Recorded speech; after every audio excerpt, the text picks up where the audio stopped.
So we now know the law of reflection for a plane mirror and the images formed in case of plane mirror. The laws of reflection stay the same whether it is a plane mirror or a spherical mirror or any different kind of mirror. But the characteristics of the image and the objects change with the different kind of surfaces. Let's see what happens in a case where the mirror could be curved. For that, let's do a simple experiment. With me, I have a spoon. We will see what happens when the image is formed in the spoon. If I look myself in the spoon, I can see from this side it seems to be inverted. And if I see from the other side, I can see my image is erect. So what's the difference? If I bring it closer, it becomes big. If I take it further, it becomes smaller. And that is how it is happening right now. Let's see it with an example. So I have this candle, and let's see the image that is formed. Let's see I have a candle and a spoon here. Let's see the image of candle on this spoon. Let's see on the other side. So if we see, it's an erect. On this side, it is inverted. What happens if I bring it closer? Or what happens when I take it further? The size of the image changes as the distance increases and decreases. Same is the case for the upper surface. Now what is happening over here with this spoon? And why are the images forming in a different shape using spherical surfaces? So let's look at the spherical mirrors and understand in detail what is happening here. So what is a spherical mirror? Spherical mirror, if you can think of, is a big ball of glass in a sphere, and we can either paint it from the inside with mercury or from outside and take a small cross section of it. For example, I can show you. Let us look at some of the spherical mirrors. We already saw how a curved surface reflects a light. Let's see how a spherical mirror does. So how do we make a spherical mirror? Basically, we take a big sphere.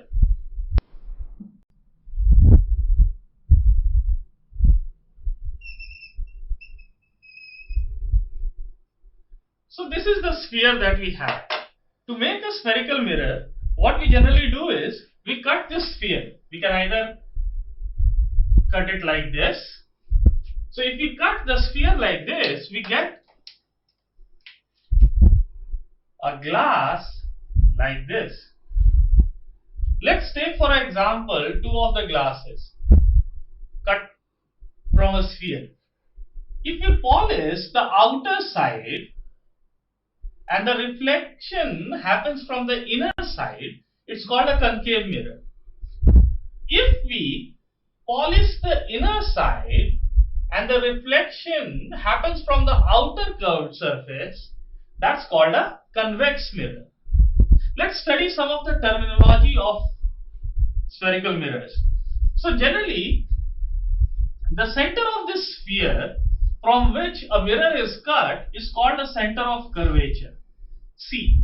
In case of a spherical concave mirror, it is generally towards the reflecting convex mirror. It is on the polished side, the center of curvature, right? So it's denoted by C. Another point is the center of this spherical mirror, the point on the spherical mirror, which is the center, it's called the pole, P. It's denoted with P. Now, if in this case, let's say this is the pole and this is the center of curvature, the distance is called the radius of curvature. The distance between the center of curvature to the pole is called the radius of curvature. Similarly, both the concave mirror and the convex mirror, both of them will have a radius of curvature. What I have bought are two mirrors from a scientific shop. So here I have a convex optically true focal length 20 cm, diameter 75 mm. We'll see what these mean. So this is a mirror. We can see that the inner side is polished. The outer side is the reflective. So this is a convex mirror, right? In the other one, here we have the inner side which is reflecting and the outer side is polished. So this is a concave mirror. Let's do an experiment to see what happens when parallel rays fall onto this concave mirror. And we'll assume that the rays coming from the sun are parallel. So what I have in my hand over here is a concave mirror, and we are going to see what happens when the parallel rays fall onto this mirror. So right now we'll assume that the rays from the sun are coming parallel to this mirror and they will be falling on it, and we will see what kind of image does it make. If you see here, I have on my right hand a white sheet, and on my left hand I have a mirror, and I am seeing what kind of image is being made on this white paper. If you see, if I keep bringing this white sheet of paper closer to the mirror, the shape of the white light becomes small and small, and it's keep getting smaller and smaller till at a point it just forms a small point. This distance where it's just a small point is called the focal point of this mirror. At this point, all the rays falling parallel onto the mirror converge at one single point, and if we keep this for a few moments here, we'll see that the paper will start burning because the rays are all converging, creating lot of energy.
Let us see what happened in that experiment. How did the rays coming from the sun parallel to each other fall on the spherical mirror and then converged at a point, and when we placed a paper there, it started burning. So let's say this is our curved surface. Now if we polish it from the outside, then it becomes a concave mirror. Let's call it M and N. Now the center of M and N will fall somewhere here, and this is called the pole P. And the line, an imaginary line which passes through the pole and normal to it, is called principal axis.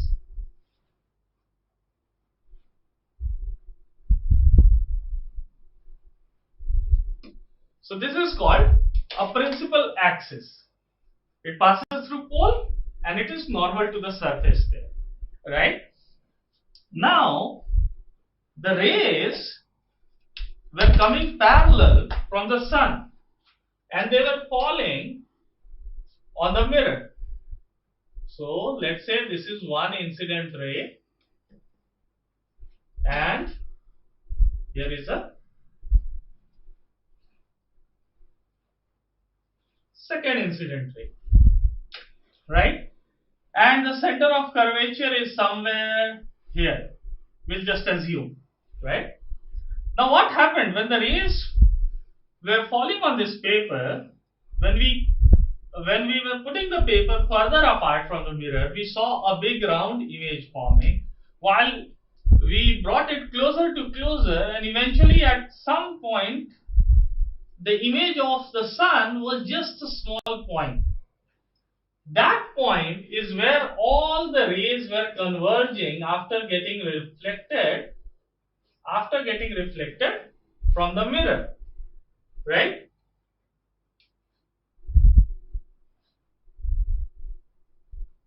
So this is how all the rays were getting reflected, and at this point we had a very, very small image, a point size image of the sun, where the paper started burning because all the rays from getting reflected from the mirror are passing through this particular point, which created a huge amount of energy. This point where the image becomes a point is called principal focus of a spherical mirror, and the distance between the pole and the principal focus is called the focal length of the mirror, and we denote it by small f, right? So this is how the rays, when falling on the spherical mirror, were burning the paper. This is how it was happening. Let's see what would have happened in case this was a convex mirror. So this is our curved surface. We are going to polish it from the inside. So when we polish it from inside, this becomes a convex mirror. Now let's name this mirror, this point as M, this point as N. The center of M and N on this mirror will be called the pole, referred as P. And the line passing through the pole, an imaginary line, this is not an actual line, an imaginary line passing through P, falling normally onto that point on the spherical mirror, is called the principal axis, right? So that's the principal axis. The center of curvature would be inside the curved surface, right? So somewhere over there, this is the principal axis. And then if there are parallel rays falling onto this mirror,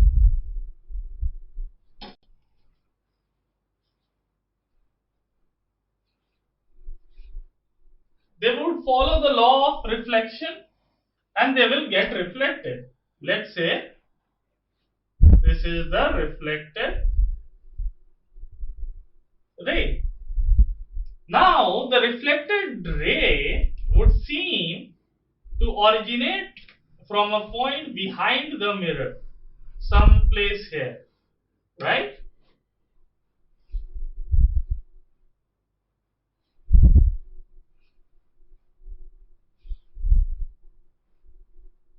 So this is the incident ray, the reflected ray. It would seem to origin from a point and that particular point is called the principal focus of a convex mirror. And the distance between the pole to this principal focus is called the focal length and is represented by small f. This is the principal axis, the incident ray, reflected ray. The point from where these parallel rays seem to originate is called the focal principal focus. The distance between the pole and the principal focus is called the focal length of a spherical mirror.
we let the sun rays fall on the concave mirror, and then we captured the rays onto a piece of paper where we saw the image of sun coming on to it.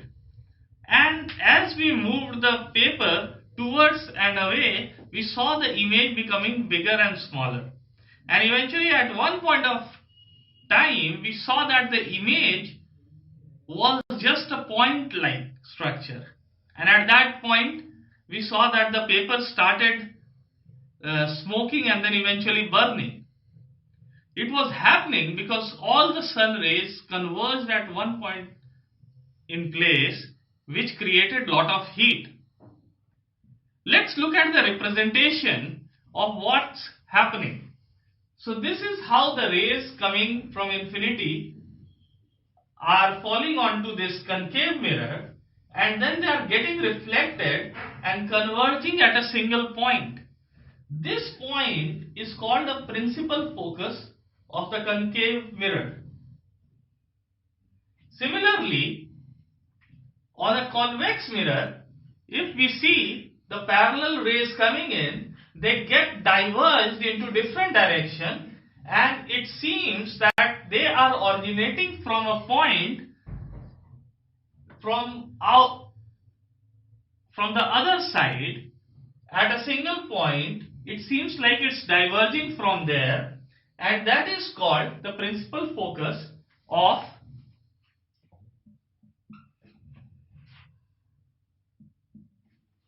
convex mirror. So we know this is the pole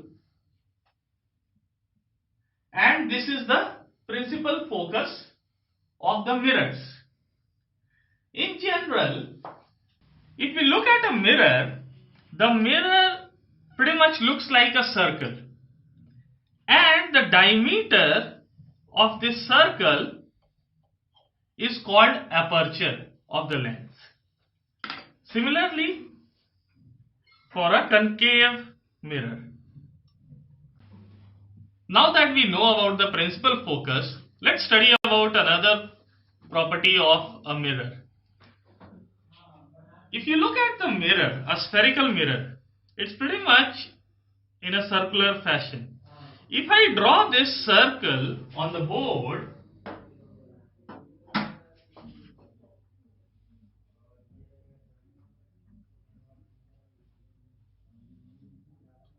I have this circle. This is the circumference of my mirror. The diameter of this circle is called an aperture.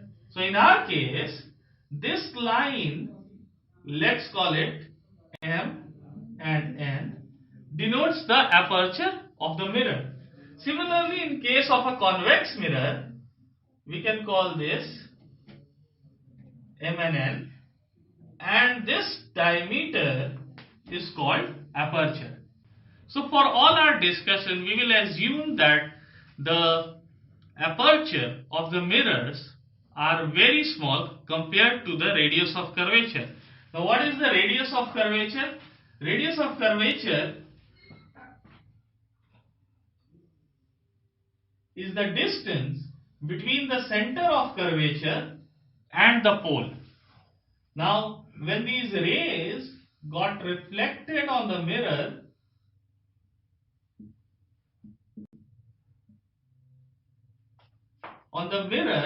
that pole, we have this imaginary line which meets at center of curvature. Similar in our case, so this is center of curvature. Now for our discussion, we are going to say that aperture is very small compared to the radius of curvature of the sphere.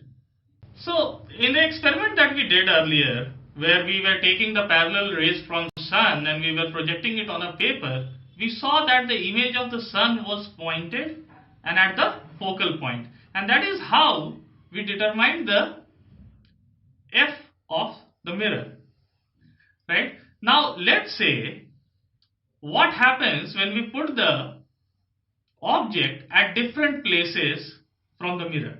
What happens? So what we'll do is we will put the position of the object.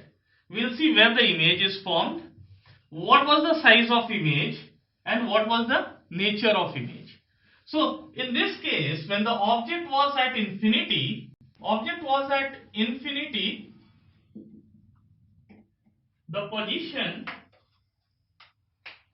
of the image was at f.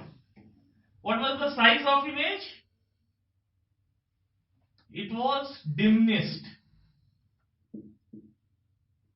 and point size. What was the nature of image? It was real. The sun image was real on the paper. And it was inverted. How did we know whether the sun's image was inverted? Because it's round. Because the clouds which were forming over there were all inverted. That is how we know it was inverted.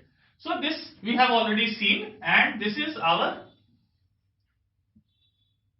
rays. This is our concave mirror.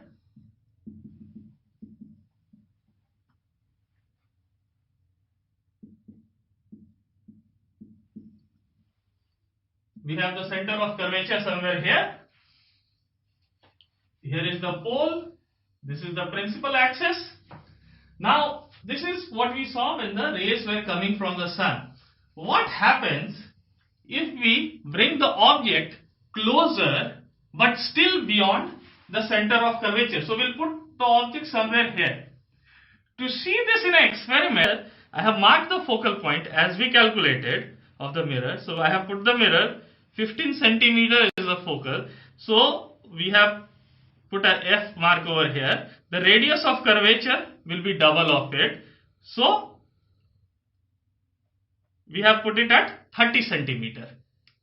Now, you remember, we are only talking about spherical mirrors whose apertures are very small compared to the radius of curvature.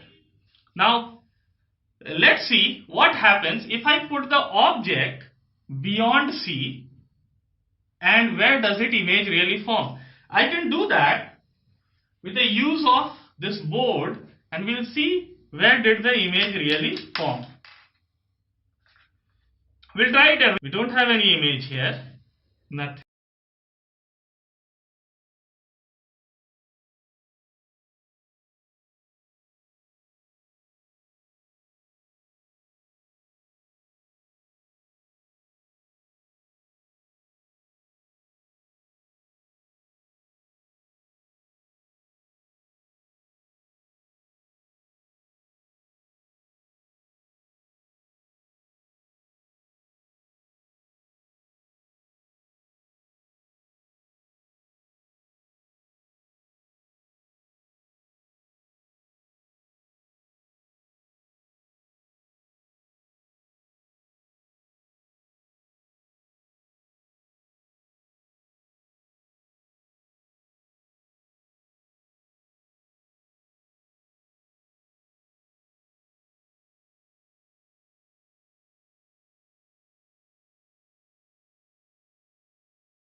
Nothing.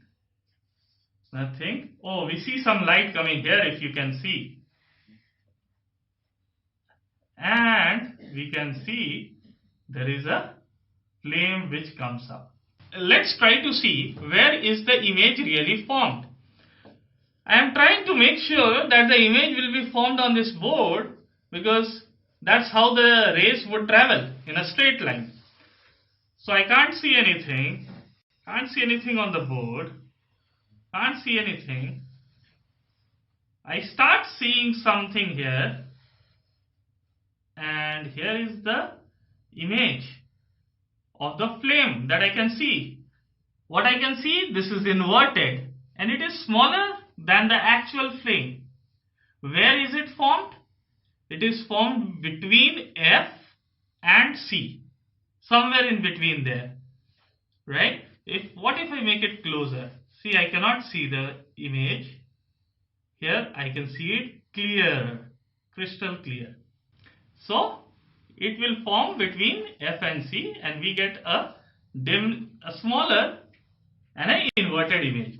So we can write, so for the second case, what we saw was the object was placed beyond C, the parallel rays would pass through the focus, and the rays passing through focus would go parallel, and thus it meets between C and F, where a small inverted image is formed. So we can write that the position of object is beyond C.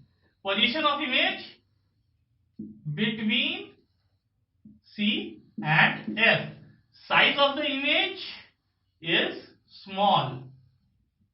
And nature of image is real and inverted. Now let's put the object at C. So I am putting the object at C. Now let's see where is the image formed.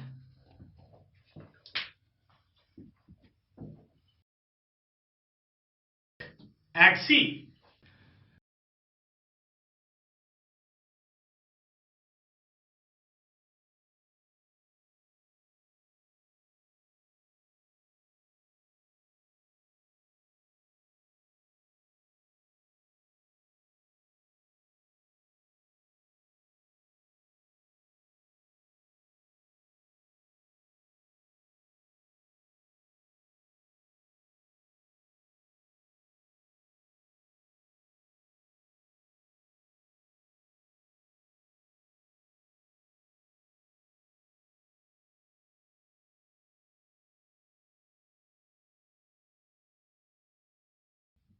And nature of image is real and inverted.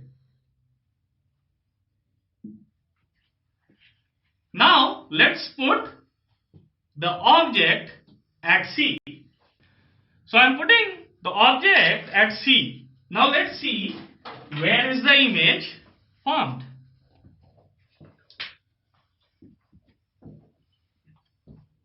So I can see a little bit here. Oh, it's becoming sharper. I can see a very sharp image. So it is inverted and as equal size of the object, and it forms at the same place, but it is inverted. So now that my object is at C,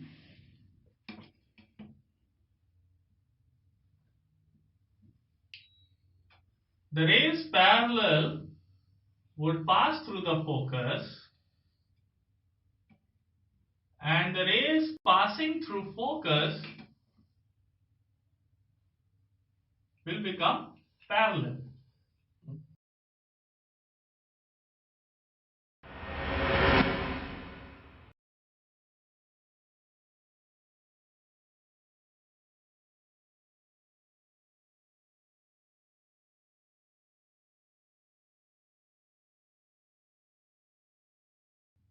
And the rays passing through focus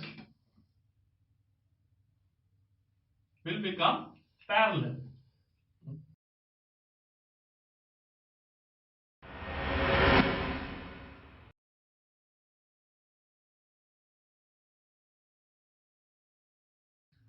So now that my object is at C,